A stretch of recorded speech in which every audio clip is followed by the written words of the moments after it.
제가 집회를 별로 그렇게 좋아하지 않는 이유는 뭐 여러 가지가 있겠지만 그 첫 번째 한 가지는 사실 이렇게 이야기를 한쪽에서 이야기를 하고 한쪽에서 듣는 게 집중력을 유지하는 것이 쉽지가 않거든요. 그래서 보통 아무리 집중력이 좋아도 한 5분 정도를 연속해서 집중하기 쉽지가 않다고 하는데 제가 걱정하는 것은 들으시는 여러분들의 집중력이 아니라 제 집중력을 제가 잘 신뢰를 못합니다.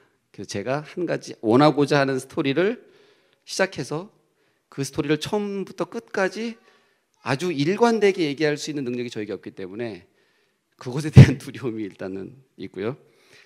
또 이제 한 가지 두려운 것은 가끔 제가 이제 간증을 하니까 많은 분들이 저에 대해서 이제 오해를 좀 많이 하는 것 같아요. 어떤 오해를 좀 하시냐면 사람은 항상 우리가 직접 겪지 않게 되면 우리는 항상 과대평가하거나 누구를 과소평가하게 되는데 저 같은 경우가 이제 대표적으로 과대평가가 된 사람입니다. 그래서 이제 축구 선수로서도 상당히 과대평가가 됐었고 신앙인으로서도 과대평가가 됐는데 여러분들 뭐 혹시 이영표에 대한 이미지가 별로 좋지 않았었는데 왜 이러지 이렇게 생각하실 수 있는 분들도 예, 계실 것 같은데 제가 예전에 이제 이런 적이 있었어요. 어느 날 이제 제가 이야기를 하니까 많은 사람들이 제가 믿음이 좋을 거라고 계속 이제 너무나 기대를 많이 하는 거예요. 그래서 가끔 교회를 가고 집회를 하거나 뭐 예배를 드리고 나올 때 권사님들이나 이제 집사님들이 저를 뵈시면 저를 만나자마자 어떤 이야기를 하시냐면 이영표 선수 너무 믿음이 좋다고 계속 이렇게 말씀하시는 거예요. 근데 저는 그게 너무나 부담이 됐습니다. 왜냐하면 저희 믿음은 제가 알고 있기 때문에 제가 믿음이 얼마나 부족한지 알고 있기 때문에 그것이 어느 날 너무나 부담이 되는 거예요. 그래서 제가 고민을 막 하다가 집회 또 내가 간증을 하면 사람들이 믿음 좋다고 하겠지 이게 너무나 고민이 됐어요. 그래서 제가 이제 어느 날 집회 때 솔직하게 이야기를 했습니다. 제가 정말 믿음이 그렇게 여러분들이 생각하는 것처럼 좋지 않다. 그리고 저는 알고 있기 때문에 다행인 것은 저만 아는 것이 아니라 제 아내도 알고 있거든요. 너무 다행이다. 그래서 아니다라고 솔직히 이제 말씀드렸어요. 솔직히 말씀드리니까 마음이 되게 편해지더라고요. 그래서 이제는 좀 그렇게 사람들이 나를 좀 그렇게 너무 과대평가 마치 믿음이 좋은 거라고 생각하지 않겠지. 그래서 편하게 내려왔는데 저쪽에서 권사님 두 분이 저에게 막 달려오시는 거예요. 그래서 저를 보자마자 뭐라고 말씀하시냐면 이렇게 말씀하셨어요. 아니 이영표 선수 믿음도 좋은데 어떻게 겸손하기까지 해? 이렇게 말씀하셨어요. 그래서 제가 그때 뭘 느꼈냐면 여기선 무슨 말을 해도 무조건 좋게 포장되는구나라는 생각을 했었어요. 그래서 그런 것 때문에 제가 좀 어떻게 하면 좀 피할 수 있을까라는 고민을 계속 하게 됐습니다.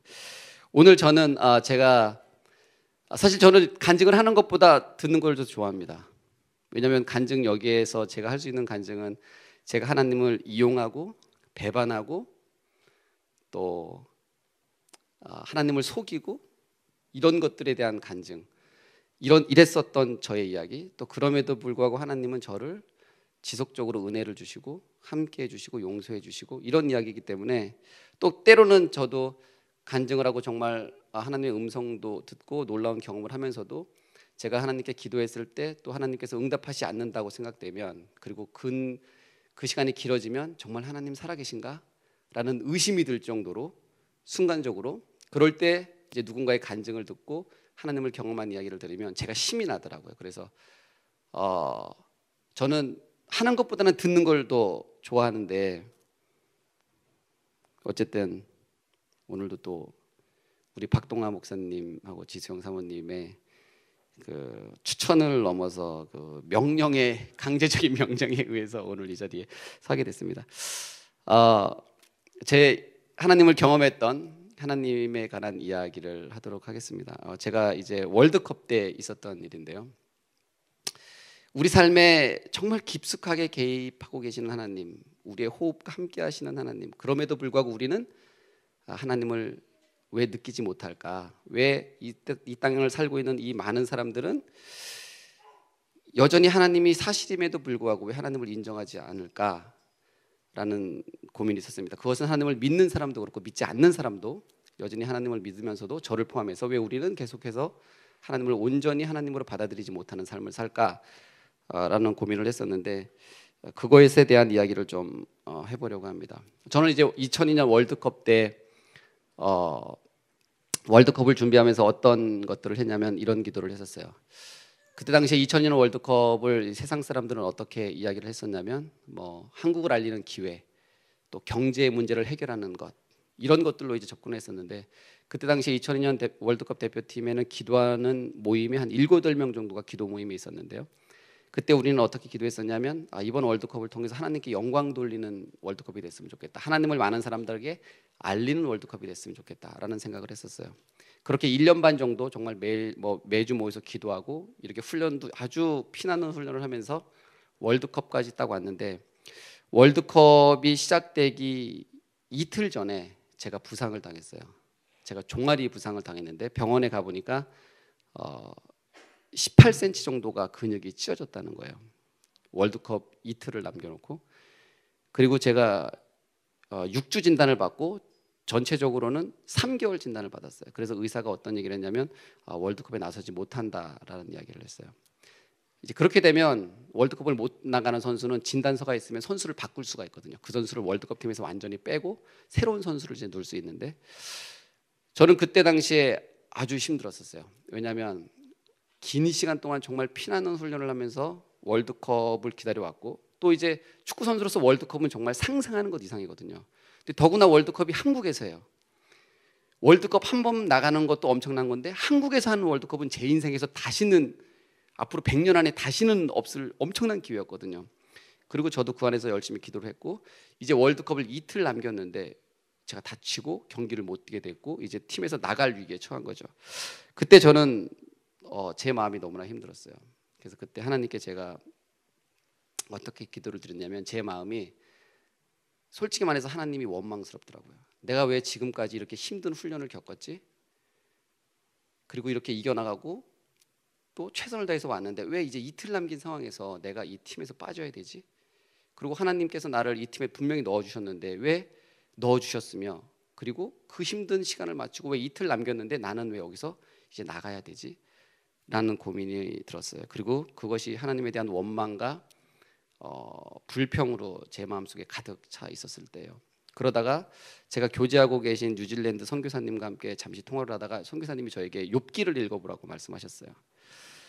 그날 제가 진료를 받고 와서 이제 그 다음날 아침이면 저는 아마 히딩 감독님이 저를 불러서 저를 아마 분명히 나가라고 하겠지라는 생각으로 이제 있었을 텐데, 욥기를 읽었는데 제가 그 욥기를 읽다가 어떤 것을 느꼈냐면, 욥기를 읽어내려 가면서 제가 이렇게 1년 반 동안 이런 기도를 했잖아요. 이번 월드컵은 하나님께 영광 돌리는 월드컵이 되자라는 마음으로 1년 반 동안 기도하고 나아갔는데, 욥기를 읽으면서 제가 깜짝 놀란 것이 뭐냐면, 욥기를 읽는데 제 마음속에 어떤 마음이 있었냐면 이런 마음이 있는 거예요. 하나님께 영광 돌리는 월드컵이 되자라고 말은 했으면서 속으로 어떤 마음이 있냐면, 나 이번에 잘해서 인정받아야지, 나 이번에 잘해서 유럽 가야지, 이런 마음이 제 안에 있었어요. 겉으로 제가 기도하고 1년 반 동안 하나님께 영광 돌리는 월드컵이 되겠습니다라는 것은 저도 깨닫지 못했었어요. 저는 그것이 제 본심인 줄 알았거든요. 매일같이 그렇게 기도하고 1년 반 동안 왔기 때문에.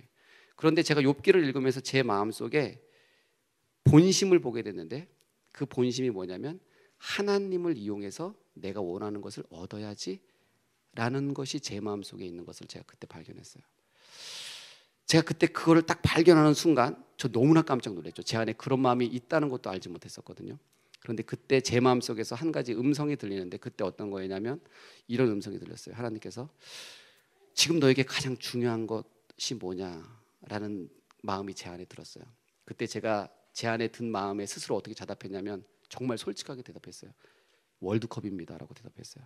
그랬더니 그 다음 또다시 내 마음속에서 한 가지 음성이 들리는데, 어떻게 들리냐면 이런 음성이 들리는 거예요.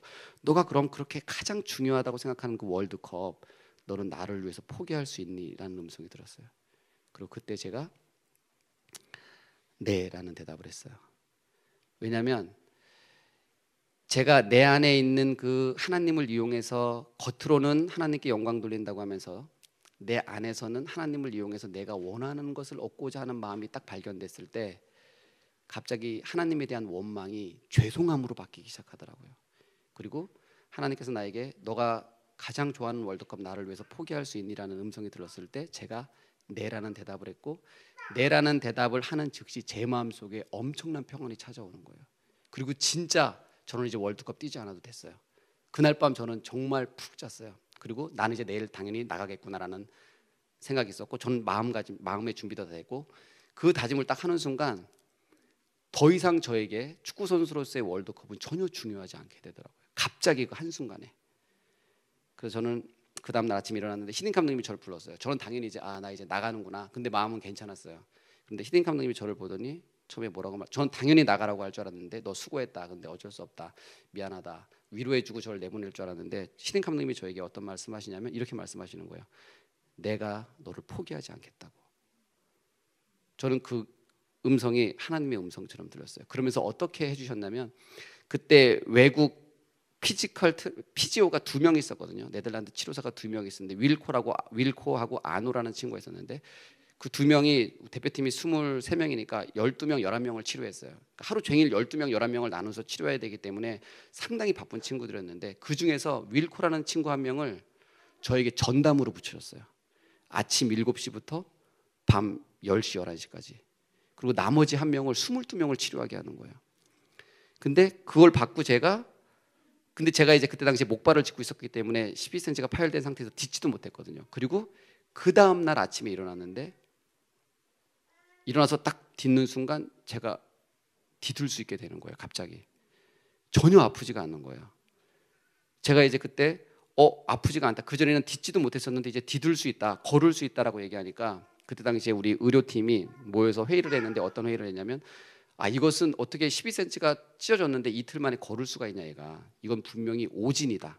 그래서 재검을 받아야 되겠다 라고 얘기를 하는 거예요. 근데 그때 제가 재검 받을 필요 없다. 일단 내가 뛸 수 있으니까, 지금 걸을 수 있고 약간 뛸 수 있으니까 그대로 훈련하겠다 라는 이야기를 했어요. 그리고 제가 첫 번째 폴란드전하고 두 번째 미국전을 뛰지 못했어요. 부상 때문에.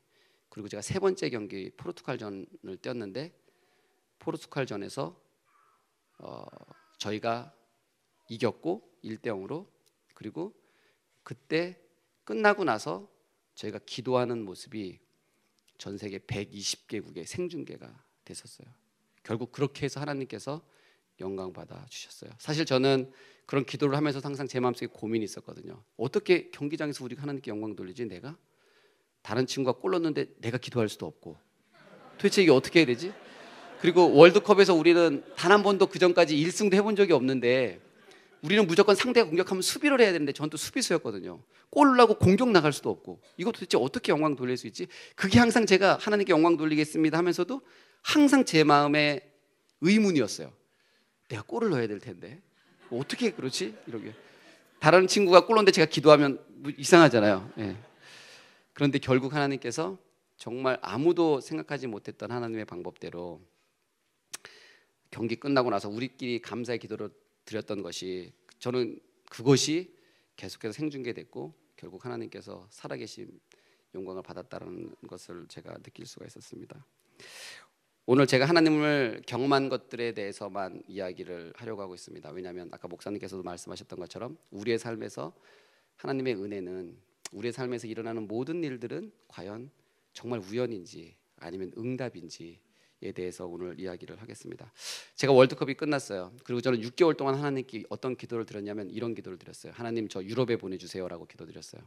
물론 그 기도가 옳지 않은 기도라는 것도 저는 알고 있었어요. 왜냐하면 우리가 하나님을 믿는 것이 우리의 것을 얻어내는 것이 아니라, 믿음과 미신의 차이를 누가 구별했던 것처럼 믿음은 하나님 안에, 그러니까 미신은 신의 마음을 바꿔서 내가 원하는 것을 얻어내는 것이 미신이고, 믿음은 절대자인 그분 앞에 다가가서 잘못된 나를 바꿔가는 것이 믿음이기 때문에, 내가 하나님한테 뭔가를 바라는 이런 미신적인 믿음 자체가 잘못됐다는 건 저는 그때 성경 공부를 통해서 알고 있었어요. 하지만 제가 아무리 생각해도 하나님께서 보내주지 않으시면 저는 도저히 갈 수 없는 상황인 거예요. 왜냐하면 제가 저를 봤을 때 유럽에서 수비수가 이런 신체 조건이면 안 되거든요. 그리고 그때까지만 해도 공격수가 유럽에 갔지 수비수는 유럽에는 못 간다, 이런 이제 생각이 가득 차 있을 때, 물론 지금도 아시아 선수들이, 수비수들이 가기 어렵고요. 하나님께서 보내주지 않으시면 저는 불가능했어요. 그래서 제가 그때 이렇게 기도드렸어요. 하나님, 이런 기도가 잘못된 기도라는 것도 저는 알고 있는데 전 너무나 간절하고, 저는 꼭 유럽에서 세계 최고의 수준의 축구를 하고 싶습니다. 내가 이왕 축구를 한 거 그것이 너무 하고 싶습니다 라는 기도를 6개월 동안 드렸어요. 잘못된 기도인지 알면서 드렸습니다. 6개월 동안 기도를 드렸어요. 그리고 우리가 보통 새벽 기도를 하고 나서 그거를 머릿속에 매일 생각하지 않잖아요. 새벽 기도 하고 나서 이제 일상으로 돌아와서 자신의 삶을 계속 반복적으로 살잖아요. 그렇게 기도하다가 6개월 후에 2002년 11월 24일 온누리교회 3부 11시 30분 예배에서 제가 이제 하나님을 찬양하는데, 예배 전에 찬양을 하는데 갑자기 제 가슴이 뜨거워지기 시작하는 거예요. 그러면서 눈물이 막 나기 시작하더라고요. 그러면서 뭐가 쑥 들어온 느낌이 제 안에 났어요. 그러면서 한 가지 음성이 들리는데 뭐라고 들리냐면 이렇게 들렸어요. 내가 너를 유럽에 보내주겠다 라는 음성 한마디가 딱 들렸어요. 찬양이 끝나자마자 제가 성경책에 기록했죠. 2002년 11월 24일 3부 예배에서 하나님께서 나를 유럽에 보내주시겠다고 약속하셨다. 왜냐하면 또 하나님께서 마음이 바뀌실 수도 있기 때문에 딱 제가 찍어놨습니다. 예배가 끝나고 나왔어요. 나오는 순간 제 마음에 어떤 생각, 나 이제 유럽 간다. 근데 그때 당시만 하더라도 저를 스카우트 하려는 팀이 단 한 팀도 없었어요, 유럽에서. 그리고 제가 유럽 가고 싶다라고 주변에 아무에게도 얘기하지 않았고 누구도 제가 유럽 갈 거라고 생각하는 사람도 없었어요. 근데 저는 그 음성을 듣고 분명히 이제 유럽 간다는 확신이 있었는데, 한 가지 아쉬운 거는 간다라는 얘기를 들었는데 제가 언제 간다라는 얘기는 못 들었어요. 그래서 내가 가는데 10년 있다 가면 안 되는데 언제 가지? 그거를 못 들었네. 그게 하나 약간 좀 마음에 걸렸어요. 근데 이제 나는 이제 가는구나 하는 확신이 있었죠. 그리고 나서 제가 그 음성을 듣고 나서 2주 후에 갑자기 네덜란드 PSV 대표팀 이후에 네덜란드 프로리그에 가셨던 히딩 감독님이 한국에 오셨어요. 저를 부르시는 거예요. 저는 정말 아무 생각 없이 나갔어요. 근데 거기서 히딩 감독님이 저에게 스카우트 제의를 했어요. 그리고 제가 2주 후에 PSV 아인토벤에 갔어요. 그러니까 저는 하나님의 음성을 듣고 나서 4주 있다가 바로 유럽 진출을 하게 됐어요. 그래서 저 같은 경우에는 사람들이 어떻게 유럽 진출했냐고 계속 물어보거든요. 그때마다 정말 난감합니다. 왜냐하면 제가 그때 당시에 솔직하게 얘기해도 그건 그거고 이제 진짜 이유가 뭐냐 이제 이렇게 항상 물어보기 때문에 그것을 제가 솔직하게 이해하는 것이 되게 힘들었어요. 지금 이제 제가 몇몇 하나님께서 저와 함께 하셨던 이야기를 제가 지금부터 할 텐데, 우리 삶에 진짜 응답은 뭐고 우연은 뭘까? 도대체 우리 일상에서 일어나는 이 모든 일들은 과연 우연인가 아닌가에 대한 그런 이야기를 좀 해보려고 합니다. 제가 영국에 있었을 때예요. 영국에 있었는데 오전 운동 끝나고 토트넘 하스퍼에 있었는데 어느 날 오전 운동 끝나고 이제 집에 왔어요. 밥을 먹는데 아내가 저한테 이런 이야기를 하는 거예요. 이번 주에 목사님 생신이라고 이런 이야기를 하는 거예요. 근데 보통 이제 목사님께서 목사님 생신이라는 얘기 하지 않으시잖아요. 그냥 배웠습니다. 예. 그래서 보통 이제 모르시잖아요. 벌써 인폼하신 것 같은데 여기 주보에. 근데 보통 모르시는데 저한테도 한 번도 그렇게 말씀하신 적 없어요. 근데 이제 아는 권사님이 오래 목사님하고 함께 계시다 보니까 자연스럽게 이제 목사님 생신이라는 거를 저에게 알려주셨어요. 그래서 저희가 이제 어떤 이야기를 했냐면 밥 먹으면서 와이프랑 우리가 목사님 생신을 몰랐으면 뭐 모르지만 우연찮게 알게 됐으니까 그래도 뭐 작은 선물이라도 하나 해드리자 이런 이야기를 막 밥 먹다가 했어요. 그러면서 우리가 어떤 이야기를 했냐면 목사님께서 뭐가 필요하실까? 뭐 넥타이가 필요하실까? 양말이 필요하실까? 가방, 와이셔츠 뭐 이런 여러 가지 이야기들이 막 나왔어요. 목사님이 뭐가 필요하시? 티셔츠를 해드릴까? 막 이렇게 막 이런 얘기를 막 하다가 어떤 얘기가 나왔냐면 양복 이야기가 나왔어요. 근데 양복 이야기가 나오는 순간 와이프랑 저랑 밥 먹다가 눈이 딱 마주쳤어요. 왜냐하면 영국에서 양복은 맞춤밖에 없거든요. 그 얘기는 되게 비싸거든요. 그래서 양복 하지만 우리가 이제 눈을 서로 피했죠. 와이프랑. 이러면 뭐 그거는 좀 가격이 좀 되게 상당히 나가는 그런 거여서. 근데 저희가 갑자기 그때 식사를 하면서 어떤 생각이 났냐면 성경에서 아주 중요한 것들을 결정할 때 그리고 어떤 정답을 알지 못할 때 제비를 뽑았던 것들이 기억나서 우리가 어떤 얘기를 했냐면 사실은 농담 반 진담 반으로 우리 한번 제비 한번 뽑아보자. 그래서 그 나오는 것을 목사님께 선물하자. 이것이 아마 목사님이 가장 필요하신 것 같다라는 이야기를 하고 그때 당시 8개 적으니까 똑같은 종이에다가 8개를 적었어요. 뭐 여러 가지 적고, 당연히 이제 양복은 별로 적고 싶지 않았지만 적었습니다. 뭐 설마 8개 중에 양복이 나올 리가 없잖아요. 예. 그래서 양복을 적었어요. 양복도 적고 8개 넣고 주머니에 넣었어요. 그래서 이제 주머니에 넣고, 안 보이는 주머니에 넣고 똑같은 종이를 제가 돌리면서 어떤 얘기를 했냐면, 설마 양복 나오진 않겠지? 라고 이야기를 했어요. 제가 해서 딱 뽑았어요. 근데 여러분들 말씀하신 것처럼 양복이 나온 거예요. 양복이 나왔는데 제가 어떻게 했냐면, 그 순간 저도 모르게 이건 말도 안 되면서 다시 보냈어요. 그래서 제가 어떻게 했냐면, 와이프 보고 다시 뽑아라고 이야기했어요. 진짜로 다시 뽑아라고 얘기했어요. 그러니까 와이프가 갑자기 좀 놀래더니 그렇지 하면서 다시 뽑는 거예요. 근데 중요한 건 와이프는 저보다 조금 더 오래 돌리더라고요. 예, 왜 그런지 모르지만 와이프가 한참 돌리다가 다시 하나를 딱 뽑았어요. 근데 거기에 양복이 딱 나온 거예요. 근데 그 순간 이것이 약간은 뭐 재미 반, 그다음에 기대 반으로 시작됐지만, 그 순간 이것은 우리가 모르는 뭔가 있겠다라는 생각이 들었어요. 그리고 제가 그 주중에 목사님과 함께 식사하자고 목사님을 런던 시내로 초대해서 양복점에서 양복을 맞춰드렸어요. 물론 이제 목사님은 막 계속 거부하셨죠. 하지만 이제 어찌됐든 양복을 해드렸어요. 그리고 시간이 한 몇 주 지났는데, 한 4, 5주, 몇 주, 6주 정도 지난 다음에 제가 알게 됐어요. 목사님께서 런던에 계시면서 10년 동안 양복, 겨울 양복이 딱 한 벌밖에 없으셨던 거예요. 그리고 여름에 말씀하실 때는 더우니까 자켓을 벗고 이제 와이셔츠로만 입고 하셨기 때문에 저희는 목사님이 양복이 한 벌밖에 없다는 걸 전혀 눈치채지 못했어요. 근데 목사님께서 뭐라고 말씀하시냐면, 양복이 너무 필요하셨다는 거예요. 하지만 아이들도 키워야 되고 워낙 열악하기 때문에 양복을 할 수 있는 엄두조차 내지 못했다고. 그리고 어느 순간에서는 꼭 여름 양복이 필요했었는데 그것을 하지 못했었다고, 그런 이야기를 하시는데, 제가 양복점에 모시고 가는 순간 목사님께서 어떤 생각이 드셨냐면, 하나님이 주시는구나라는 생각이 머릿속에 탁 들어왔다라고 말씀하셨어요. 제가 그것을 경험하면서 제가 수학적으로 계산해 보니까 8개의 종이에 양복 하나를 넣고 이것이 연속해서 2번 연속으로 뽑힐 가능성은 1.56%입니다. 제가 뭐 해설을 했기 때문에 그런 건 아니고요. 정확하게 1.56%예요. 그 얘기는 뭐냐면 100개의 공 중에서 검은 개가 99개 혹은 98개가 있는데, 99개가 있는데 흰 공 하나를 가서 한 번에 탁 뽑을 수 있는 확률이에요. 이것은 과연 우연이었을까? 아니면 이것은 하나님의 응답이었을까? 여러분들께서 판단하셔도 될 것 같습니다. 제가 캐나다에 있었을 때요.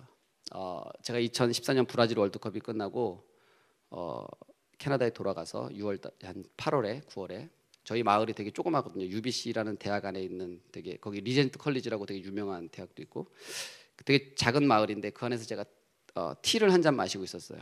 그런데 어떤 지나가던 UBC 다니는 한국 청년이 저를 보더니 사인하고 사진 찍어달라는 거예요. 그래서 사인하고 사진 찍어주다가 갑자기 이제 이야기를 하게 됐어요. 그래서 어디 여기 학교 다녀요? 그러니까 UBC 다닌대요. 무슨 과 다녀요? 그러니까 철학과를 다닌대요.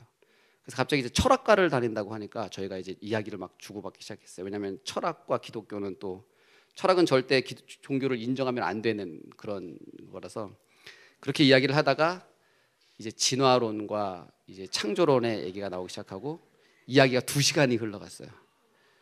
그래서 그 친구는 무조건 진화론이다라고 얘기하고 저는 이제 창조론에 관해서 이야기를 했는데 2시간이 지나도록 문제가 해결이 되지 않는 거예요. 그래서 그때 제가 어떤 제안을 했냐면, 이 친구한테 이렇게 얘기했어요. 너 여기에 산 지 얼마 됐냐? 그랬더니 8년 됐대요. 나는 여기에 산 지 이제 3년 됐다. 그런데 이 마을에서 8년 됐고 3년 됐으니까 우리가 둘이 같이 이 작은 마을에 머물었던 시간은 3년밖에 되지 않는다. 근데 3년 만에 우리가 지금 처음 본 거 아니냐? 맞대요. 자, 그러면 이렇게 하자.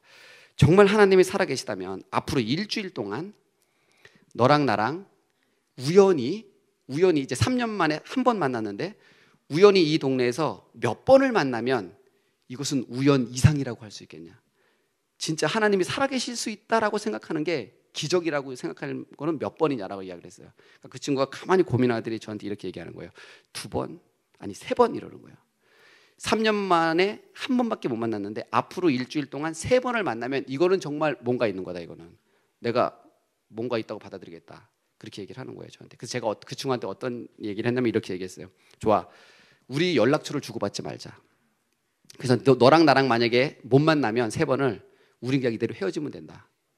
근데 만약에 하나님이 살아계시다면 너랑 나랑 무조건 3번 이상 만날 건데 그렇게 된다면 너는 어떻게 할 거냐. 자기가 그렇다면 하나님에 대해서 한번 자기가 관심을 가져보겠대요. 그리고 일주일이 지났어요. 근데 그 친구랑 저랑 몇 번 만난지 아세요? 예? 6번 만났어요. 6번 만났는데 어떻게 만났냐면요.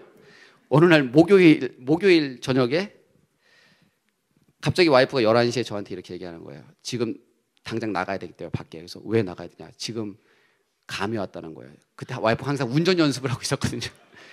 지금 갑자기 감이 왔는데 그때 내가 거기서 그렇게 꺾었어야 되는데 지금 느낌이 왔기 때문에 지금 무조건 나가야 된다. 그래서 지금 11시니까 지금은 아니고 이제 내일 연습을 하자고 그랬더니 아니라는 거예요. 지금 감이 왔기 때문에 이 감이 왔을 때 하지 않으면 안 된다는 거예요.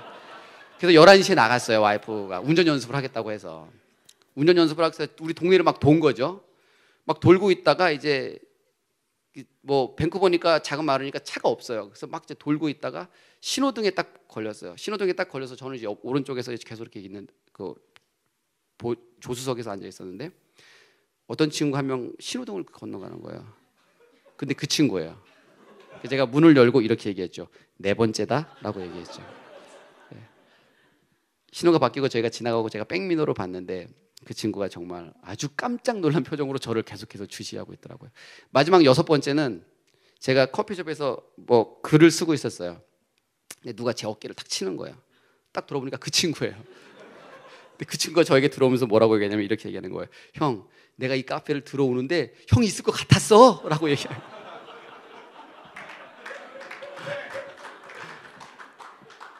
여섯 번을 만났어요. 일주일 만에. 그리고 그 다음 주부터 그 친구랑 저랑 성경 공부를 시작했어요. 네. 자, 이것도 우연이라고 쳤으면 좋겠습니다. 예. 제가 하나님의 음성을 듣고 네덜란드에 갔잖아요.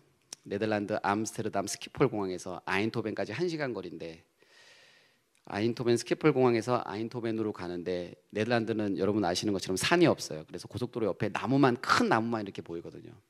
제가 어느 정도였냐면 어느 정도로 이 충격을 받은 상태였냐면 하나님의 음성을 듣고 제가 지금 유럽에 왔기 때문에 택시를 타고 제가 암스테르담에서 아인토벤으로 넘어가는데 나무가 쫙 이렇게 있었어요. 근데 제가 속으로 어떤 생각이 들었냐면 저 나무를 넘어지라고 하면 넘어질 것 같은 거예요. 그래서 넘어지라고 말 못할 것 같은 그런 아주 지나친 망상에 사로잡혀서 그 충만할 때였습니다. 왜 제가 이런 이야기를 하냐면 말도 안 되는 일들이 일어나기 때문에 제가 지금 이 이야기를 하고 있는 거예요. 제가 처음에 갔어요. 하나님의 음성을 듣고 갔기 때문에 이제 저는 상당히 영적으로 막 고무된 상황이었죠. 도대체 그런 상황이었어요. 근데 저를 그때 당시에 담당했던 현지 교포 2세 매니저 아이가 있었는데 이 친구가 엄마 따라서 교회를 열심히 다니지만 정말 하나님 살아계셔라고 물으면 확신하지 못하는 그런 친구였어요. 그러니까 형식적으로 하나님을 믿는 거죠. 근데 그 친구가 저를 케어해주는 그런 역할을 했어요. 네덜란드 친구 한 명이. 근데 이제 만나자마자 이제 매일 같이 밥 먹고 이러다 보니까 저 혼자 갔으니까 되게 급속도로 친해진 거죠. 일주일 만에. 근데 제가 처음 가서 첫 주일을 맞이했어요. 근데 저는 그때 어떤 생각이 있었냐면 딱 나왔는데 예배가 11시였는데 제가 10시에 출발한 거예요. 근데 거기서 아인토벤에서 교회는 이제 로테르담에 있는 교회였는데 암스테르담, 로테르담, 아인토벤이 삼각형으로 있는데 이게 다 1시간 거리거든요. 비슷하게. 그러니까 아인토벤에서 이제 로테르담에 있는 교회를 가야 되는데 1시간밖에 시간이 없어요. 근데 제가 제 마음속에 어떤 생각이 들었냐면 하나님이 날 이곳에 보내주셨는데 내가 이제 첫 예배를 드리는데 하나님이 나를 예배에 늦게 가거나 그 예배를 모르게 하겠냐 이런 생각이 제 마음속에 있는 건데 그 친구가 나가면서 어떤 얘기를 하냐면 형 자기가 로테르담에서 대학을 나왔기 때문에 여기서 뭐 로테르담 가는 건 고속도로 타니까 당연히 간다. 근데 나는 암스테르담 교회를 다니기 때문에 로테르담에 있는 교회를 한 번도 못 가봤다는 거예요. 로테르담의 지리는 자기가 대학을 거기서 나왔으니까 잘 아는데 거기를 어떻게 가는지 모르겠다는 거예요. 주소를 모르겠다는 거예요. 근데 지금처럼 뭐 그때 당시에는 스마트폰이 옛날에 없었어요. 스마트폰이 친구들 잘 모르겠지만 스마트폰이 최근에 나왔어요. 네, 네. 스마트폰으로 뭐 주소를 검색하고 이런 시절이 아니었어요. 그때 당시에는. 예, 상당히 그러네요. 예. 근데 그때 제가 그 친구한테 뭐라고 했냐면 그 친구가 저한테 이렇게 얘기하는 거예요. 형, 1시간 걸리는데 우리 예배 시간 늦겠다라고 얘기하는 거예요. 늦겠는데? 그러니까 그 친구는 어떤 거냐면 어떻게 해서든지 예배를 좀 줄이고 막 안 가고 막 이런 뉘앙스로 항상 그러는 거예요. 그러니까 이 친구는 예배 시간에 드리는 게 중요한 게 아니라 그냥 어떻게든 늦게 가서 교회에 조금 있다가 올 생각을 이제 하는 그런 친구였었는데, 근데 제가 그때 어떻게 얘기했냐면 이 친구한테 이렇게 얘기했어요. 제 마음속에서 하나님께서 나를 이곳에 보내주셨으니까 당연히 나를 교회로 인도하시겠다라는 마음이 있어서 제가 이 친구한테 이렇게 얘기했어요. 야, 네가 가고 싶은 대로. 형, 어떻게 가지? 주소를 몰라요 라고 얘기하길래 제가 이렇게 말해버렸어요. 야, 네가 가고 싶은 대로 가. 거기에 교회가 있을 거야 라고 말해버렸어요. 물론 후회를 하긴 했죠. 가면서 내가 왜 그랬을까라는 생각이 들긴 했지만 이렇게 제가 말해버렸어요, 실제로. 근데 이 친구가 진짜로 로테르담 근처에 가서 이제 엑시트가 계속 이제 나오는데, 나올 때마다 이제 이 친구가 물어보는 거예요. 형, 어떻게 가야 돼? 어떻게 가야 돼? 근데 제가 옆에서 야, 그냥 가고 싶은 대로 가. 그러니까 이 친구 막 틀고 또 이렇게 가다가 형, 여기서 빠져야 돼? 말어? 빠져 말어? 여기서 물어보는 거예요. 또 야, 네가 그냥 가고 싶은 대로 가. 그러니까 또 틀고. 이걸 몇 번 했어요. 몇 번 하다가 우회전을 한번 딱 했는데 진짜 거기 앞에 교회가 딱 있는 거예요. 그래서 여기 교회가 있네? 딱 그런데 알고 보니까 로테르담 한인교회예요. 딱. 그때 예배를 드리는데 이 친구가 한마디도 하지 않더라고요. 예. 그리고 우리가 예배를 드리고 거기서 식사도 하고, 처음 갔으니까 이제 로테르담 잠깐 구경도 하고 다시 이제 아인토벤으로 내려왔어요. 내려오는 차 안에서 내가 이 친구한테 물었어요. 야, 너 놀랬지? 라고 물어봤어요. 그러니까 그 친구가 저에게 뭐라고 얘기하냐면 제가 예배 시간에 곰곰이 생각했다는 거예요. 도대체 어떻게 이런 일이 있을 수 있을까? 이 친구가 저에게 이런 말을 하는 거예요. 근데 내가 결론을 얻었다고. 그래서 무슨 결론이냐 그랬더니 생각해 보니까 자기가 옛날에 이런 적이 있었다는 거예요. 딱 나왔는데 버스가 딱 오고 신발끈을 묶으려고 하는데 동전이 딱 있고 이런 적이 있었다는 거예요. 그래서 그런 날 한번 걸리면 이렇게 된다는 거예요. 그래서 내가 생각해 보니까 내 삶에서도 이런 우연이 항상 있어 왔고 오늘이 아마 그런 날인 것 같다. 예, 그렇게 생각하더라고요. 하나님이 살아계신가 안 살아계신가의 문제가 아니라 어떤 날은 이런 날이 있다는 거예요. 운수 좋은 날이 가끔. 그리고 자기가 F1을 되게 좋아해요. 포뮬러 1을. 그러니까 F1을 너무 좋아해서 운전하는 걸 너무 좋아하기 때문에 감각적으로 자기가 찾아왔다는 거예요. 자기가 운전 잘하는 것도 한몫했다라고 얘기하는 거예요. 왔어요. 다시 이제 거기서 예배드리고 점심 먹고 또 좀 관광을 하고 다시 이제 아인토벤으로 들어왔는데, 그러다 보니까 저녁 먹을 시간이 됐어요. 또 제가 이제 혼자 갔기 때문에 식사를 다 사서 먹었어야 됐거든요. 저녁에 이제 아인토벤의 작은 이제 식당으로 이제 가고야 됐는데, 저희가 식당으로 가는 주차장이 어떻게 되냐면 식당으로 가려면 이렇게 링처럼 돼 있어요. 여러분 아시겠지만 유럽은 다 웬만하면 링처럼 돼 있는데 이 링이 이쪽 끝에서는 원웨이예요. 여기에 유료 주차장이 있고 큰 유료 주차장이 있고 한 200대 되는 유료 주차장을 지나가면 여기에 무료 주차장이 한 10대 정도 되는 데가 있는데 여기는 무료니까 사람들이 다 여기 되겠죠. 근데 여기에 들어서는 순간 이게 원웨이이기 때문에 여기를 한번 들었으면 차를 못 대면 크게 돌아와야 돼요. 다시 한 15분 정도를. 그러니까 보통 이제 유료 주차장, 돈 내는 주차장에 갔다가 거기에 자리가 없으면 이제 이쪽 뒤로 와서 대고 가거든요. 근데 그 친구가 여기 우리가 밥 먹으러 왔는데 이 유료 주차장이 꽉 찬 거예요. 그러니까 이 친구가 저에게 뭐라고 얘기하냐면 형, 여기 유료 주차장이 찼으니까 저쪽에다 뒤에다 다시 돌아서 유턴해서 저 뒤에다 대고 여기를 걸어옵시다라고 얘기하는 거예요. 근데 제가 거기서 또 다시 오기가 발동했는지 야, 무료 주차장에 가. 거기에 자리 한 대가 있을 거야라고 얘기했어요. 근데 그 친구가 저한테 뭐라고 하냐면 형, 여기서 만약에 여기가 꽉 찼으면 저긴 당연히 찼다. 저거 못 되면 형 우리 15분 돌아야 돼. 배고픈데 라고 얘기하는 거예요. 그래서 제가 가봐. 거기에 자리가 있을 거야라고 얘기했어요. 근데 이 친구가 하면서 이제 불평을 하면서 주차장을 나와서 무료 주차장 쪽에 우회전을 딱 하자마자 맨 뒤에 있는 차 한 대가 거기서 싹 빠져나가는 거예요. 거기에 차를 딱 댔어요. 그리고 나서 다시 이제 식당에 가서 또 다시 물었어요. 놀랍지 않니? 라고 물었어요. 그러니까 그 친구가 한 번에 짜라도 오늘 그런 날이라니까. 근데 제가 그때 어떤 걸 느꼈냐면 우리의 삶에서 하나님께서 아무리 우리에게 응답을 주시고 은혜를 주셔도 그것을 은혜로 받아들이지 못하거나 하나님을 인정하지 않는 사람에게는 이 하나님의 은혜가 절대 은혜가 되지 못하는구나 라는 생각을 하게 됐어요. 얼마 전에 제가 한 작년쯤이었던 것 같은데 나이가 한 60 넘으신 노신자분 한 분하고 식사를 하다가 하나님 얘기를 자연스럽게 하게 됐어요. 근데 그분이 저에게 어떤 말씀을 하셨냐면, 난 정말 하나님 믿고 싶은데 하나님이 안 느껴져 라고 말씀하시는 거예요. 제가 그 이야기를 듣고 나서 집에 와서 자기 전에 되게 좀 많은 생각을 했어요. 어떻게 하면 저 어르신을 좀 전도하고 싶은데 나도 믿고 싶은데 안 느껴지니까 어떻게 믿을 수가 없어 라고 이야기를 하시는 거예요. 제가 근데 어떤 걸 느꼈냐면, 그날 밤에 이런 생각을 했어요. 우리 머리카락이 자라고 있지만, 여러분들 머리카락이 자라고 있다는 사실을 느끼시는 분들은 혹시 계시나요? 지금 현재 머리카락은 0.016mm per hour의 속도로 자라요. 그리고 이 지구는 지금 이 순간에 10만 8천 킬로미터 per hour의 속도로 움직이거든요. 마 88의 속도. 지금 이 지구는 마 88이라는 엄청난 속도로 움직이고 있고, 지금 머리카락은 지금 이 순간에도 0.016mm per hour의 속도로 자라고 있는데, 우리는 너무나 느려서, 그리고 너무나 빠르기 때문에 느끼지 못하는 것들이 정말 많거든요. 하나님께서 우리에게 주시는 은혜도 저는 이런 거라는 생각이 들었습니다.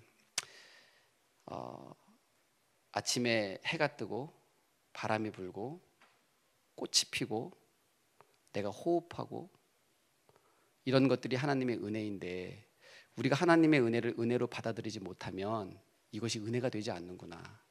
그래서 은혜라는 것은 우리가 의식하고 인정하고 찾고 바라고 기대하는 사람에게만 가능한 거구나 라는 생각이 들었습니다.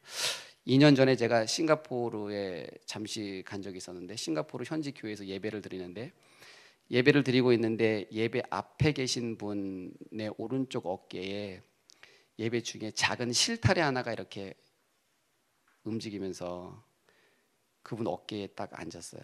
제 바로 앞에 계신 분에게.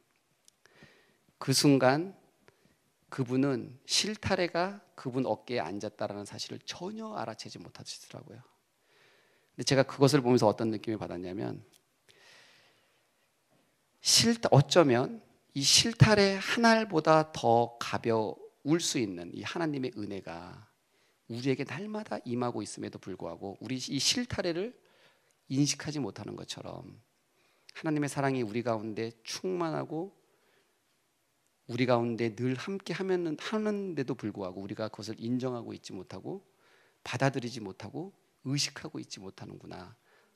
그렇기 때문에 우리는 계속해서 하나님을 찾고 있구나. 오히려 하나님을 인정하고 하나님의 은혜를 바라고 기대하면 되는데, 우리는 다른 각도에서, 다른 시선에서, 다른 생각으로 하나님을 찾고 하나님의 은혜를 임하고 있음에도 불구하고 하나님을 인정하지 않는구나라는 생각이 들었어요. 우리가 하나님께 기도할 때, 그리고 하나님께서 응답하지 않는다고 느껴질 때 우리는 참 힘들죠. 하나님 정말 살아계실까라는 생각이 드는데, 어느 날 제가 어떤 생각이 들었냐면, 제 마음속에서 우리가 하나님께 기도하는데 하나님께서 응답하지 않는다고 생각될 때 우리가 참 힘든데, 하나님도 되게 힘드시겠다는 생각이 들었어요. 어떤 게 힘드시냐면, 하나님께서 날마다 은혜를 주시고 사랑을 주시는데 받는 우리가 그것을 느끼지 못하고 인정하지 않는다면 오히려 이것이 더 힘든 거 아닐까. 이것이 더 오히려 우리가 하나님께서 우리의 기도를 응답하지 않는다고 느끼는 것보다 하나님이 매일같이 주시는 은혜를 은혜로 받아들이지 않는 우리의 태도가 더 문제가 아닐까, 나의 태도가 더 문제가 아닐까라는 생각이 들었습니다. 제가 지금 몇 분 했어요? 그런 것도 막 알려주고 그런 거 있나요? 예. 제가 최근, 저는 7년 동안 제가 캐나다 밴쿠버에 살았어요. 그리고 이제 한국에 온 지 한 6개월 정도 됐는데, 캐나다에 있었을 때 이번 겨울에 있었던 일이었어요. 저는 이제 보통 캐나다에 있을 때 새벽 한 5시쯤에 일어나서 말씀 읽고 기도하고 6시에 카페를 여는 데가 있어요. 저희 집에서 차로 한 5분, 한 6분 거리. 거기 가서 이제 6시에 차를 마시고 한 7시쯤에 7시 한 10분, 15분, 20분쯤에 와서 아이들이 이제 학교 라이드를 하는 그런 일정이 매일같이 이제 반복되는데 어느 날 제가 나가려고 하는데 눈이 좀 많이 오는 거예요. 보통 밴쿠버는 토론토는 눈이 많이 오는데 밴쿠버는 거의 눈이 오지 않거든요. 1년에 뭐 한 번, 두 번 올까 말까인데 그날 좀 눈이 많이 왔어요. 근데 제가 이제 좀 일찍 끝나서 그 기도를 끝나고 그 카페 앞에 갔는데 카페 앞에 가니까 한 5시 한 45분 정도 된 거예요. 그러니까 6시에 문을 여는데 5시 45분 정도 된 거예요. 근데 차를 딱 대고 한 15분 정도 기다려야지라고 생각하고 차를 딱 댔는데 차를 딱 대고 좀 있는 순간 갑자기 전기가 쫙 나가는 거예요. 알고 보니까 밴쿠버가 눈이 많이 오지 않기 때문에 눈이 많이 오는 날 어딘가에 전선이 끊어졌구나라는 생각이 들더라고요. 근데 그때 제가 그냥 집에 갈까 아니면 기다렸다가 분명히 빨리 복구가 될 테니까 다시 티를 한 잔 마시고 갈까 고민했어요. 근데 지금 집에 들어가면 뭐 1시간 동안 좀 시간이 비니까 어떻게 할까 고민하다가 제가 기다렸다가 티를 한 잔 마시고 가야 되겠다. 불 들어오겠지? 이런 생각으로 이제 그때 거기서 기다리는데 그냥 기다리는 게 좀 그래서 이제 기도를 하기 시작했어요. 기도를 제가 한 30분 정도 기도를 하고 눈을 딱 떴어요. 눈을 딱 떴는데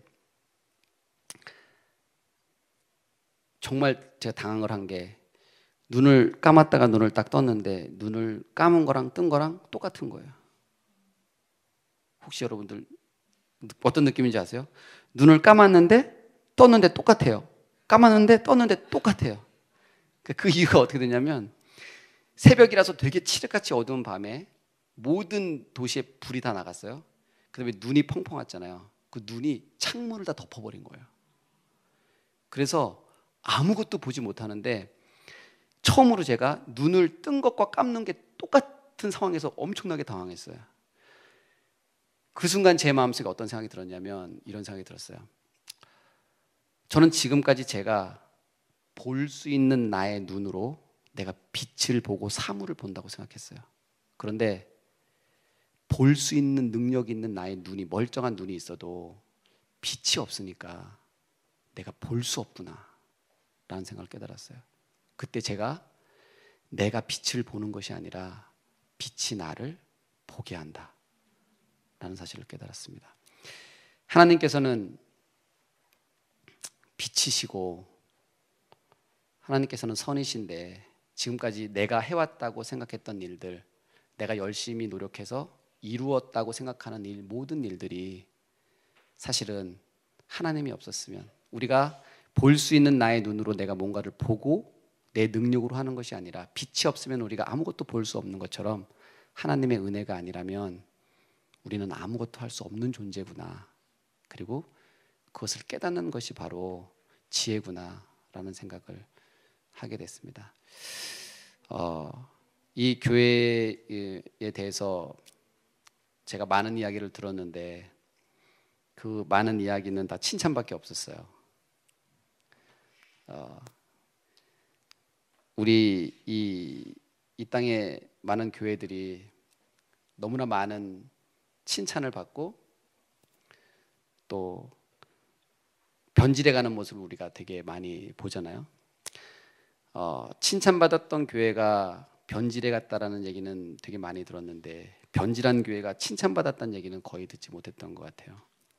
그래서 오늘 저 여기서 같이 기도하고 또 예배 드릴 때 제 마음이 상당히 따뜻해지는 것을 느꼈는데 우리 이 교회만큼은 제 마음 속에서 변질되지 아니하고 정말 하나님께서 우리에게 원하시는 태초의 그 교회, 초대교회의 그 모습이 지금과 같은 모습으로 하나님 오시는 그날까지 영원히 이어졌으면 좋겠다라는 그런 생각을 했습니다. 네, 여러분 모두 축복합니다. 네, 감사합니다.